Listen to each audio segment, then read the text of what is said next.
Territorios del pasado, podcast del Núcleo de Historia Reciente de la Escuela IDAE UNSAM. Entonces la reforma agraria es parte de un proceso. Y ese proceso tiene como base esencial, primero, recuperar las riquezas fundamentales de Chile para los chilenos. No se trata de apropiarse, de usurparle las cosas a las compañías dueñas, por ejemplo, del cobre, pero sí se trata de decir, bueno, señores, ¿cuánto invirtieron estas compañías? ¿Cuánto han sacado? Yo le puedo decir a usted que estas compañías en 42 años han llevado de Chile 3.800 millones de dólares. Cálculos no exagerados establecen que de Chile han salido en algo así como 60 años 9.800 millones de dólares. Vale decir, el valor total del capital social de Chile acumulado en 400 años.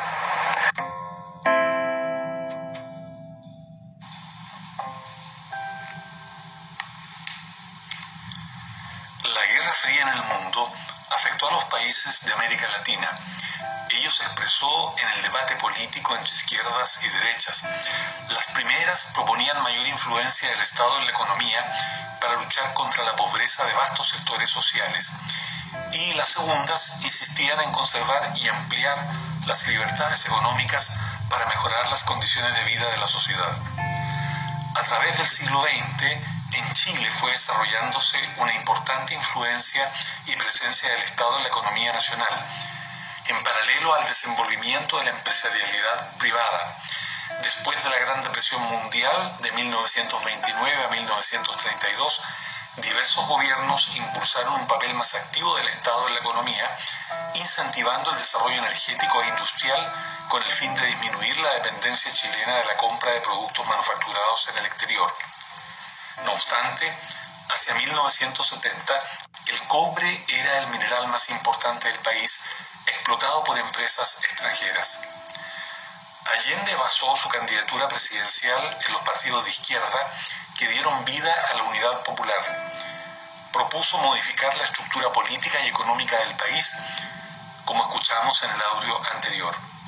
Su gobierno promovió la construcción del socialismo, manteniendo el pluralismo político, la democracia, el respeto a la Constitución de 1925 y a las leyes. Se trataba de colocar las bases para avanzar o ir construyendo una sociedad socialista.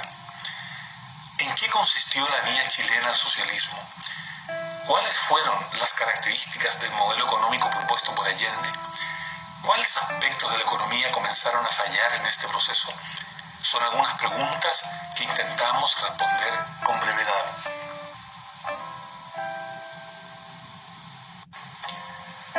Soy Mario Valdés Urrutia, profesor e investigador del Departamento de Historia de la Universidad de Concepción, integrante del taller de Historia Reciente Concepción, Chile. En nuestros discursos lo dijimos, somos los herederos legítimos de los padres de la patria y juntos haremos la segunda independencia, la independencia económica de Chile.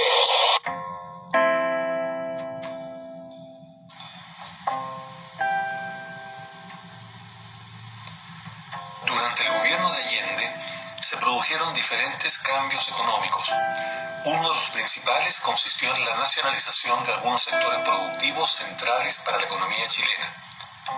Por ejemplo, se nacionalizó la gran minería del cobre, los monopolios industriales estratégicos y los servicios de transporte, entre otros.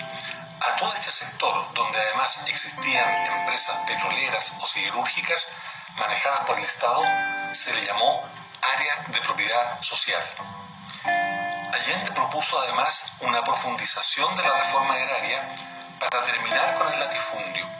Lo anterior sin perjuicio de conservar un área de propiedad privada en los diversos sectores de la economía.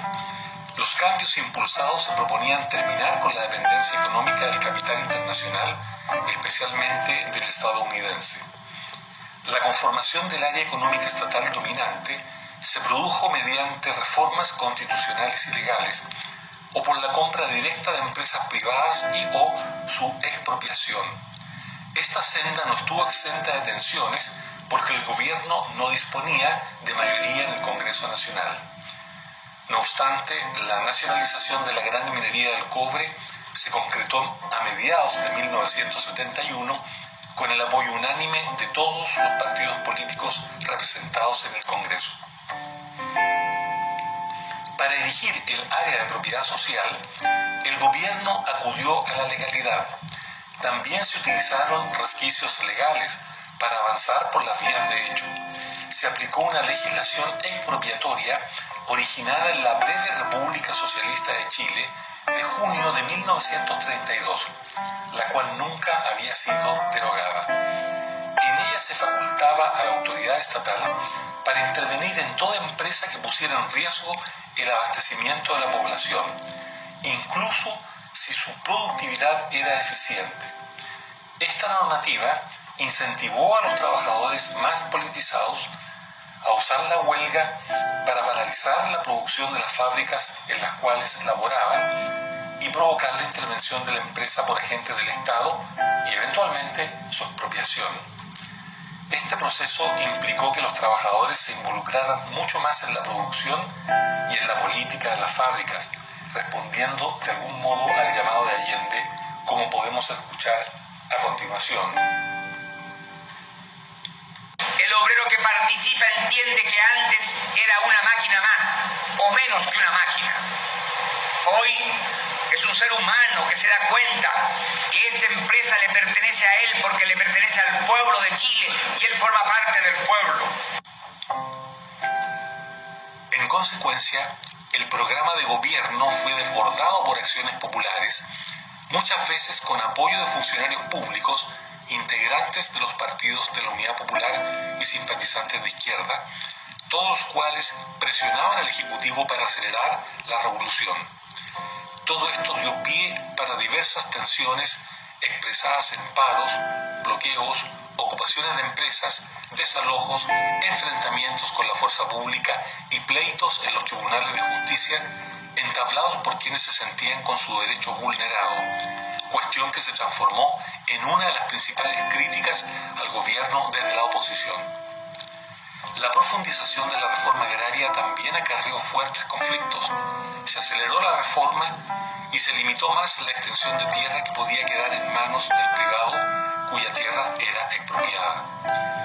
Hacia agosto de 1973 se expropiaron 4.401 propiedades rurales. El número de familias establecidas en asentamientos campesinos aumentó durante la Unidad Popular en un 154% en relación con el gobierno anterior. También se organizaron centros de reforma agraria que eran manejados enteramente por funcionarios estatales. Las huelgas rurales aumentaron, así como también las ocupaciones de fundos y casas patronales, principalmente por grupos radicalizados de la UP y por integrantes del movimiento de izquierda revolucionario, quienes en algunos casos proveyeron de armas a los campesinos para prevenir enfrentamientos producto de intentos de retoma de predios ocupados al margen de la ley. En todo caso, el camino hacia el socialismo se transitaría mediante transformaciones legales que una eventual Asamblea Legislativa única impulsaría. En este cuadro era central dirigir un gran sector económico estatal que sustentara el trabajo de la mayor parte de la sociedad, disminuyendo la esfera del quehacer privado. Estas transformaciones económicas y políticas fueron resistidas por diferentes actores de la sociedad chilena. Así lo narraba Orlando Sáenz, presidente de la Sociedad de Fomento Fabril en Chile, que, frente a las políticas de Allende, advertía la posibilidad de que el país se convirtiera en una nueva Cuba. Mi diagnóstico es el siguiente. Este es un ensayo tan democrático como la correlación de fuerzas. Aquí aplanadora no. Si estos tipos van tomando una correlación de fuerzas favorables, olvídense del tema, nos vamos por el tubo y vamos a hacer Cuba de aquí a lo más pronto que estos puedan, este tema no tiene arreglo, no hay ninguna posibilidad de una salida negociada de esta situación.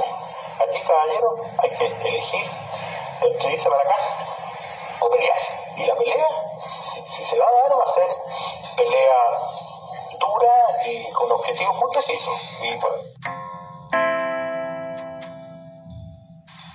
El primer año del gobierno fue el mejor desde un punto de vista económico.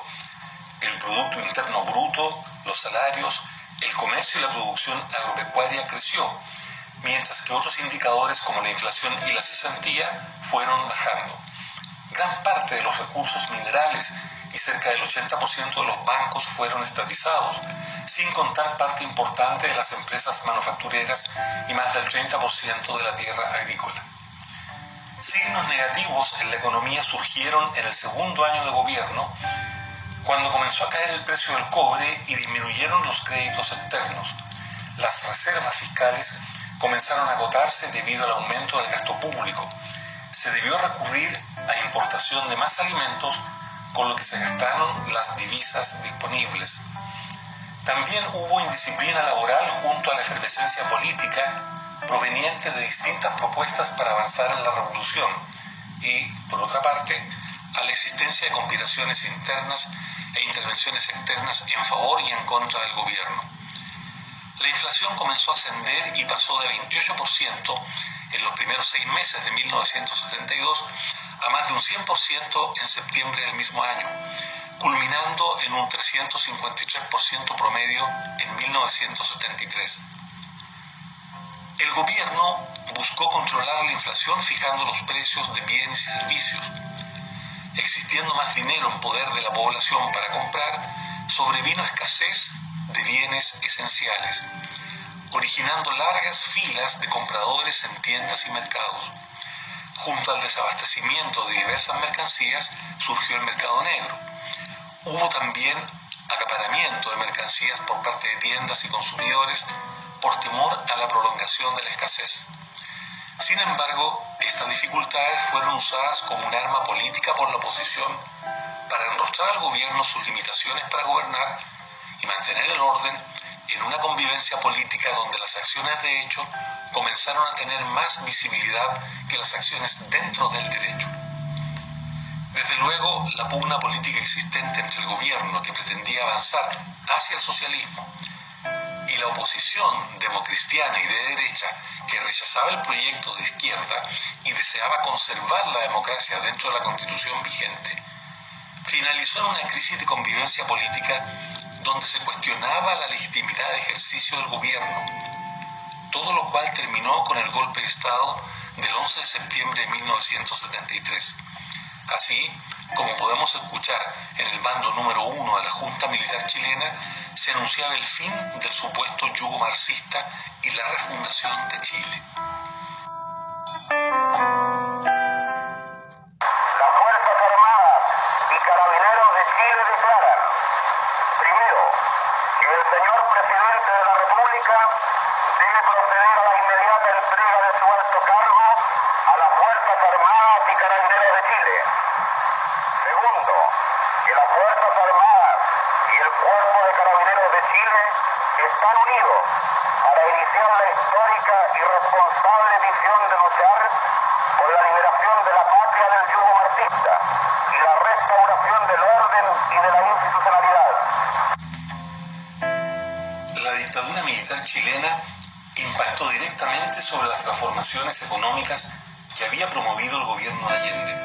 A partir de 1975 se comenzó a desmantelar el gran sector estatal presente en la economía chilena, consistente en más de 400 empresas, incluyendo la gran minería del cobre, el control del crédito y el movimiento de capitales. La dictadura privatizó numerosas empresas públicas y devolvió a sus dueños gran parte de las fábricas y fondos intervenidos por el Estado durante el gobierno de Allende. El nuevo gobierno impulsaría una verdadera refundación capitalista en el país. Sin embargo, permanecieron en manos del Estado la gran minería del cobre, conformando la principal empresa del sector, la Empresa Nacional del Carbón, ENACAR, y otras empresas estatales como los ferrocarriles o el Banco del Estado, erigidas con anterioridad al gobierno de la Unidad Popular.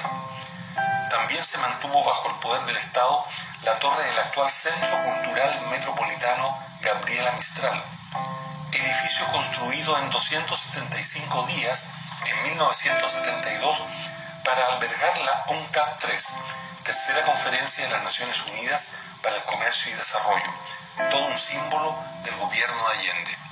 Sin duda, lo más importante que permaneció de las transformaciones económicas de Allende fue el sector estatal del cobre, soporte fundamental para la mantención del gasto público de la República.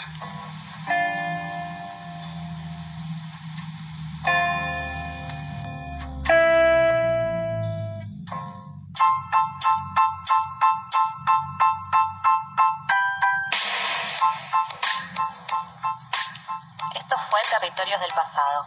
Si querés comunicarte con nosotros, puedes escribirnos a nucleohistoriareciente@gmail.com o buscarnos en las redes. En Twitter somos @nucleoidaes y en Facebook Núcleo de Historia Reciente IDAES UNSAM.